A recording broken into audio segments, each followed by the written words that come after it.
Okay. Thank you for your introducing me. And so I'm going to present a case study from the Italian online university IUL. And the main theme is the evaluation of online teaching in higher education, which is a complex concept that can be analyzed in several ways.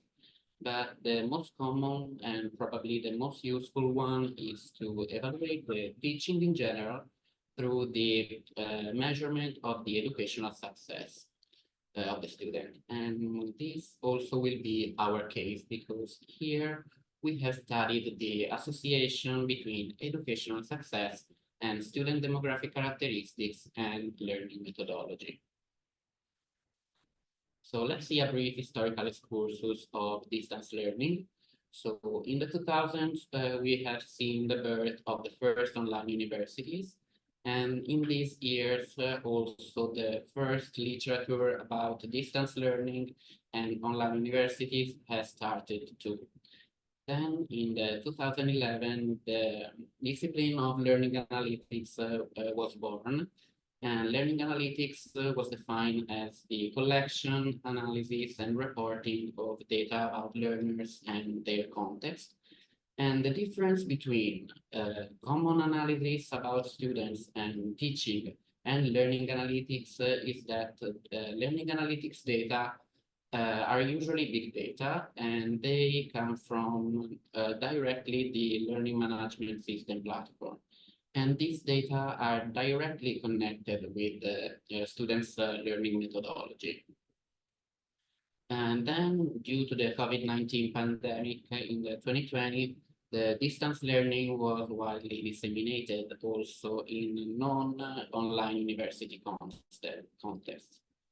And so nowadays we have a great need to evaluate the quality and the efficiency of distance learning. So as I said before, the quality of teaching can be analyzed in several ways, but the most common one is through the educational success. And the educational success is a multidimensional concept too, that can be measured in a lot of ways. The most common one is probably the average exam grades that from a statistical point of view can be analyzed with a linear regression model. Then another way to study the educational success is the number of credits earned in 1 year, for example, that can be measured with a quantile regression model. Because in this case, we are not interested in all the distribution or in the mean of the distribution, but in some specific points of the distribution. For example, in the case of the number of credits, probably we are interested in the lowest tail of the distribution, where there are the students that have earned fewer credits during the year. And so these students are the students that are at risk of dropping out, of course. Another way to study the educational success is through the time to finish studies or the time between the end of the studies and the first job. That can be measured with a survival analysis model. And then we have the probability of passing an exam or the probability of dropping out. That can be measured with a logistic regression model. Of course, there are other ways to measure the educational success, but I think that these are the most common, probably, and the most useful. So let's see the case study. The object of the study is the probability of passing an university exam within 1 year. And in this case, the exam is the general psychology. The participants are the 127 students of the first year of the academic year 2020, 2022, 2021 in the teaching of general psychology of the degree course in human resources, psychological science and techniques at IUL University. Data about students come from 2 different sources. The Moodle online platform, which is the LMS platform chosen by IUL, and from the Go portal, which is a student registry.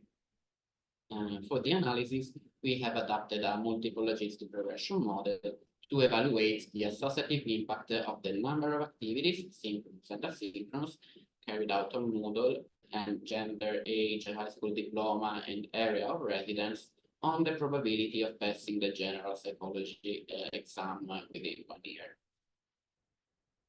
So let's see how the final dataset has been built. And from the Moodle platform, we have obtained the log file about the number of synchronous and asynchronous activities carried out by students. And from GOM, we have obtained the demographic information about students, gender, age, area of residence, high school diploma, and of course, the exam results. So let's see the difference between synchronous and asynchronous activities in the IUL context. For synchronous activities, we only mean the participation in live lectures. And in the case of the general psychology course, 5 live lectures were scheduled during the semester. And in fact, the maximum for this variable is 5. For asynchronous activities, we mean viewing the teaching material, downloading the teaching material, and also viewing or downloading the recordings of live lectures, because in this case, there is not interaction between the student and the teacher or between the students and other students. And the maximum for this variable is 1,222. And for this reason, we have decided to divide this variable in 10 classes of 122 activity in each class. And also because it is difficult to think that just adding one asynchronous activities, that is not a really important thing to do in the Moodle platform. It's difficult to think that just adding one synchronous activities, this can make a significant effect on the probability of passing the exam. So let's take a look at the sample. We have here the percentage distributions of the variables that we have used for the analysis, and we have the gender distribution that shows an imbalancing in the genders. In fact, we have 75.6% of females and 24.4% of males, but I think these are common gender distribution for degree course as psychology.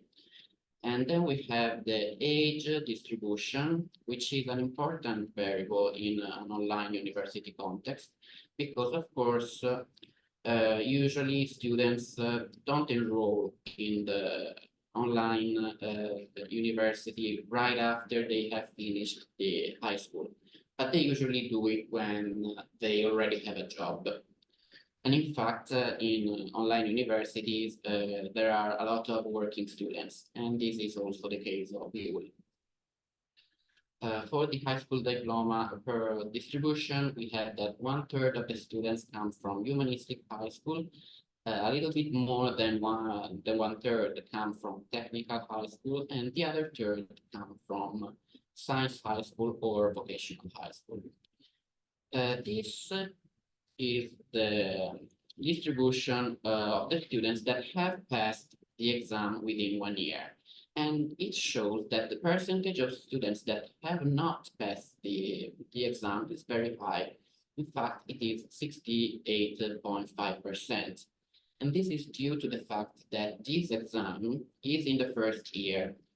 And there is a phenomenon called the early dropout that is really common in Italy, and I don't know, probably in all universities, for which students enroll in universities, but they don't even try to take any exam. And so at the end, they drop out, unfortunately. And it is a common phenomenon both in online and non-online university in Italy. And then we have the distribution for the area of residence. This is another important variable in an online university because, of course, students can come from all the part of Italy. And this classification for the area of Italy is the Eurostat 1. So let's now take a look at the methodology. As I said, we have used a multiple logistic regression model with the probability of passing the exam as a dependent variable and other independent variables. But in a logistic regression model, the linear relation is not between the probability of success and the independent variables, but it is between the logic function, which is this one, that it is the logarithm of this ratio, that it is the probability of passing the exam, or the probability of success in general, on the probability of failure, and the independent variables. So also the beta coefficients are not related to the probability of success, but they are related to the logic function too. And so the interpretation of beta coefficients is not so easy. And so to facilitate the result interpretation, odds ratios are provided in place of beta coefficients. And an odds ratio is essentially this ratio for the category of our interested on this ratio for the baseline category. And so essentially an odds ratio higher than 1 indicates a higher likelihood of the category being associated with a positive outcome. And so now see some analysis results for the logistic regression model with the odds ratios estimate. And the circles p-valued are the one lower than 0.05. I think they are switching. That are associated with a significant effect of a category or a variable, depends. And the first significant effect is the one for the students over 45 years old. And in this case is a negative effect. In fact, the odds ratio is lower than 1. And so we can say that passing from students from of 25 years old or younger, that it is the baseline category, to the over 45 years old students, the ratio, this ratio, is multiplied by 0.138. And so therefore the probability of passing the exam is much lower for the students over 45 years than for the students of 25 years or younger. Then we have another negative effect, that is the one for the students that come from technical high school. And in this case, we can say again that the probability of passing the general psychology exam is much lower for the students that come from technical high school than for the students that come from a science high school. At the end, we have two positive and highly significant effects. The first one is the effect of the number of asynchronous activities. In this case, as I said, the effect is positive. In fact, the odds ratio is higher than 1. And so in this case, we can say that adding 122 asynchronous activities, 122 because we have divided the variable in classes of 122 activities each, the ratio is multiplied by 1.707 in average. And then we have the effect of the number of synchronous activities.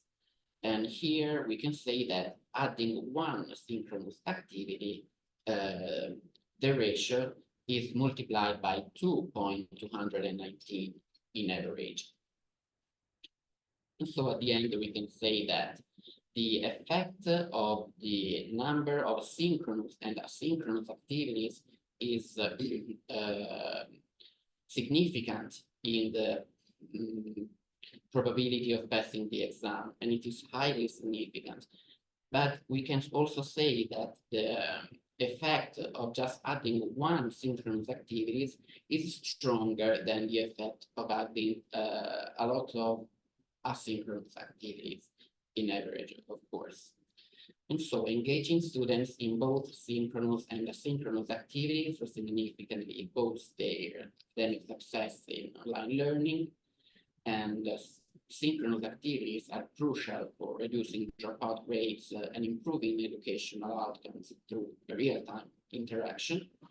And so teachers should strategically integrate collaborative and interactive elements to create a dynamic learning environment.